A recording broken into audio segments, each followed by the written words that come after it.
Përshëndetje, ky është edicioni i lajmeve orës 17 këtu në televizionin publik. Për herë të 35 ka dështuar konstituimi i Kuvendit të Kosovës, seancë kjo që ka zgjatur pak më shumë se 2 minuta. Deputetet nuk arritën as sot të votojnë komisionin për votim të fshehtë për zgjedhjen e kryetarit të Kuvendit. Nga 94 deputet që ishin në sallë, vetëm 51 votuan pro formimit të këtij komisioni, ndërsa një ishte kundër. Kryesuesi i seancës Avni Dehari në mungesë quorumi ndërpreu seancën. Seanca e radhës për konstituimin e legislaturës së 9 u therr për ditën e hënë. E pas dështimit të formimit të komisionit për votim të fshehtë për zgjedhjen e kryetarit të Kuvendit, partitë politike vazhduan të fajsojnë njëra tjetrën për blokadën në Kuvend. Drisa vetëvendosja akuzon partitë e tjera për mos angazhim dhe obstruksionet të qëllimshme që e pengojnë këtë proces, në anën tjetër PDK, LDK, AK dhe Nisma theksuan se egoja e Albin Kurtit po e mban peng shtetin e Kosovës. Është përgjegjësia e lëvizjes vetëvendosje. Dakord, jemi përgjegjës të gjithë për konstituimin e Kuvendit me qenë se histor. Në kryesinë e Kuvendit janë gjithë subjektet politike. Mirë po, të gjithë deputetët e lëvizjes vetëvendosje po vinë edhe po votojnë për. Që është puna jone. Njëri do të me votu edhe deputetë opozitës, për me konstituu Kuvendin. E pastaj të qeveria, aty motët kush e ban qeverinë, aty duhet kompromise, me qenë se kushtetuta nuk e ka përcaktu kush ose kujt i takon qeveria, përveç se fituesit, herën e por, edhe nëse ai mbrana dy ove mrin me i bë numrat. Po te Kuvendi është e qartë, thuhet ju takon 3 subjekteve më të mëdha, fituesit e 2 partive tjera, dytës dhe tretës dhe dy përfaqësues prej komuniteteve pakicë. Për lëvizjen vetëvendosje, për Albin Kurtin, pushteti është më i rëndësishëm se shteti. Egoja është më e madhe se Kosova. Ambicia është më e madhe dhe më e rëndësishme se demokracia.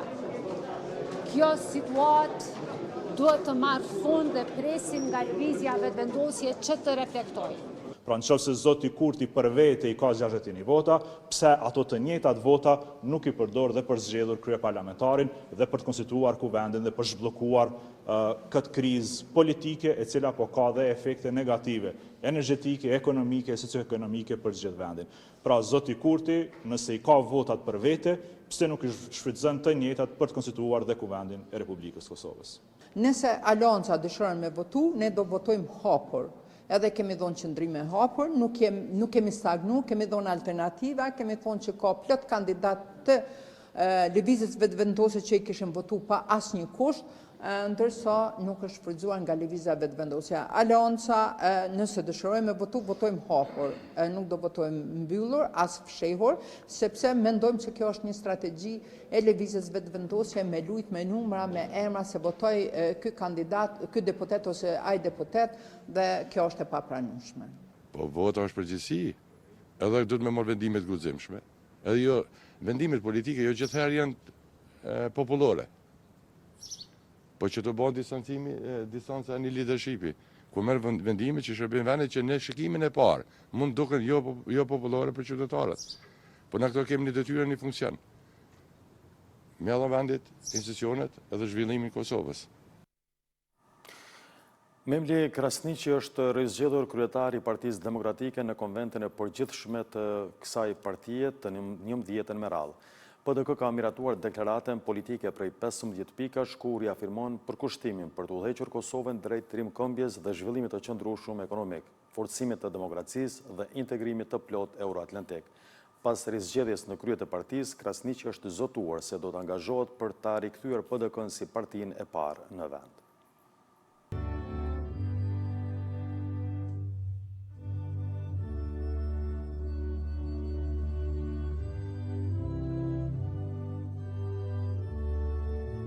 Sot delegatët e konventës 11 Partisë Demokratike të Kosovës më besuan sërish drejtimin e partisë dhe këtë besim e marr me nder dhe me përgjegjësi të lartë. 4 vjet më parë mora një detyrë të madhe. Sot me këtë rizgjedhje e kthejmë atë detyrë në një mision të përbashkët për të ardhmen. Këto 4 vite kanë qenë sfiduese, por gjithmonë kemi punuar e kemi vazhduar me qëndrueshmëri, me dignitet dhe me përkushtim. PDK sot është më e bashkuar, më e qartë dhe më e gatshme për sfidat e reja. kjo konvent nuk ishte vetëm rizgjedhje e imja apo një moment formale solem, ishte dëshmia e unitetit ton dhe e besimit të ndërsjellë. Në përmbyllje të vizitës në Shtetet e Bashkuara të Amerikës, komandanti i Forcës së Sigurisë së Kosovës, General-Lejtnant Bashkim Jashari, është pritur nga komandanti i Qendrës së Trajnimit të Përbashkët për Gatishmëri, General Brigade Jason Corll, në njësinë e ushtrisë amerikane në Louisiana. Jashari ka falendëruar generalin amerikan për mbështetjen e ofruar në trajnimin e trupave të FSK-s dhe ka vlerësuar nivelin e lartë të trajnimit që ofron kjo qendër.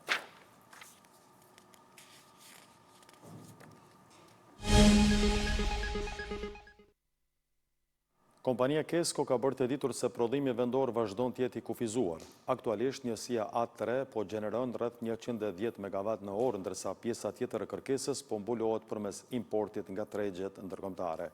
Sipas njoftimit, ditët e fundit është vërejtur një rritje konsiderueshme e konsumit, e ndikuar kryesisht nga përdorimi më i madh i kondicionerëve për shkak të temperaturave të larta. Kesko njofton se ka siguruar sasitë e nevojshme të energjisë përmes importeve dhe se po punon në mënyrë të vazhdueshme për të përmbushur nevojat në rritje të qytetarëve.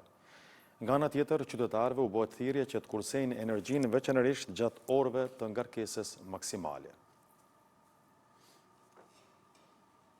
Pas alarmit të dieshëm që erdhi nga kompania Kesko si furnizuesi i energjisë elektrike në Kosovë për mungesë të theksuar të prodhimit të energjisë elektrike, kanë ardhur reagimet e partive politike. Nga PDK, LDK, AK dhe Nisma thanë se Kosova është në prag të një krize serioze për shkak të mungesës së kapaciteteve prodhuese dhe varësisë në rritje nga importi.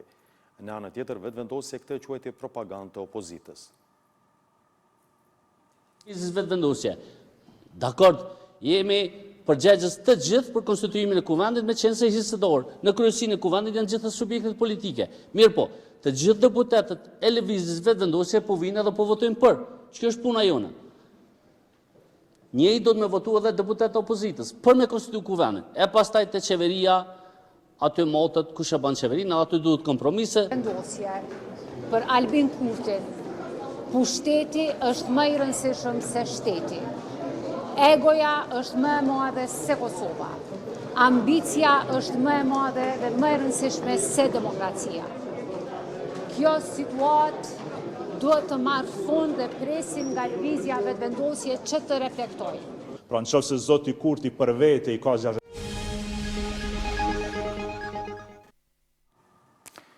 Izraeli dhe Irani po vazhdojnë të shkëmbejnë sulme në ditën e 9 të konfliktit. Ushtria izraelite ka shënjestruar një central bërthamor në Isfahan, ndërsa forcat mbrojtëse izraelite thonë se kanë ndërzuar disa dronë dhe raketa iraniane gjatë natës. Një zyrtar iranian ka thënë se kompleksi i kërkimit bërthamor i Isfahanit, objekti më i madh bërthamor i Iranit, u shënjestrua nga një sulm ajror izraelit të shtunën. Zyrtari tha se nuk ishte rrjedhje të materialeve të rrezikshme për shkak të sulmit, por banorëve ju këshillua të shmangnin zonën në mënyrë që personeli shpëtimit të mund të bënte punën e tyre. Ushtria izraelite ka thënë se ka vrarë komandantin e lartë iranian Saed Izadi në qytetin Verilindor të Komit gjatë natës.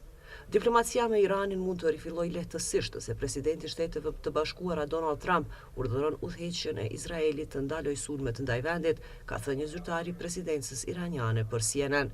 Por Trump tha të premten se do të ishte shumë e vështirë që të bënte këtë kërkesë. Kishte pak shenja përparimi pasi një zyrtar i lartë i BE-s dhe ministrat e jashtëm nga Britania, Franca dhe Gjermania u takuan me homologun e tyre iranian në Gjenevë të premten, ku ministri i jashtëm i Iranit tha se nuk do të rihyjë në negociata me SBA-n për sa kohë që mbetet në sulm nga Izraeli. Në zhvillime tjera, Trump e sulmoi drejt për drejt drejtoreshën e tij të inteligjencës kombëtare të premten, duke thënë se Tulsi Gabbard gabon në lidhje me përpjekjet e Iranit për të siguruar një anë bërthamore.